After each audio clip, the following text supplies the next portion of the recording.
জাতীয় সংসদ নির্বাচনে বিপুল সংখ্যাগরিষ্ঠতা নিয়ে জয়লাভ করায় বাংলাদেশ জাতীয়তাবাদী দলের চেয়ারম্যান তারেক রহমানকে শুভেচ্ছা ও অভিনন্দন জানিয়েছেন অন্তর্বর্তীকালীন সরকারের প্রধান উপদেষ্টা মোহাম্মদ ইউনূস।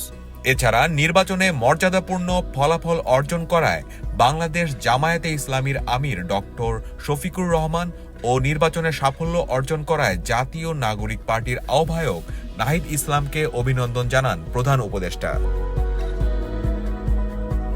বিএনপি চেয়ারপারসন তারেক রহমানকে প্রধান উপদেষ্টা বার্তায় বলেন, ত্রয়োদশ জাতীয় সংসদ নির্বাচনে আপনার নেতৃত্বে বাংলাদেশ জাতীয়তাবাদী দল বিপুল সংখ্যাগরিষ্ঠতা অর্জন করায় আপনাকে আন্তরিক অভিনন্দন ও শুভেচ্ছা জানাচ্ছি। তিনি আরও বলেন, আমি দৃঢ়ভাবে বিশ্বাস করি রাষ্ট্র পরিচালনার গুরুদায়িত্ব পালনের ক্ষেত্রে আপনার প্রজ্ঞা, গণতান্ত্রিক মূল্যবোধ ও জনকল্যাণমুখী চেতনার আলোকে আপনি দেশকে একটি স্থিতিশীল, অন্তর্ভুক্তিমূলক ও উন্নয়নমুখী পথে এগিয়ে নিয়ে যাবেন।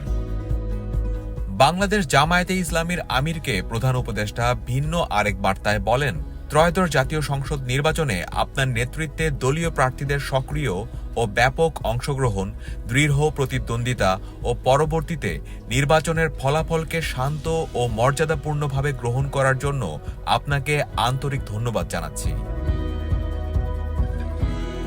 জাতীয় নাগরিক পার্টির আহ্বায়ক নাহিদ ইসলামকে উদ্দেশ্য করে বলেন, ত্রয়োদশ জাতীয় সংসদ নির্বাচনে আপনার নেতৃত্বে জাতীয় নাগরিক পার্টি যে সাহস, দৃঢ়তা ও আত্মবিশ্বাসের সঙ্গে অংশগ্রহণ করেছে তা বাংলাদেশের গণতান্ত্রিক ইতিহাসে একটি তাৎপর্যপূর্ণ অধ্যায় হিসাবে চিহ্নিত হয়ে থাকবে।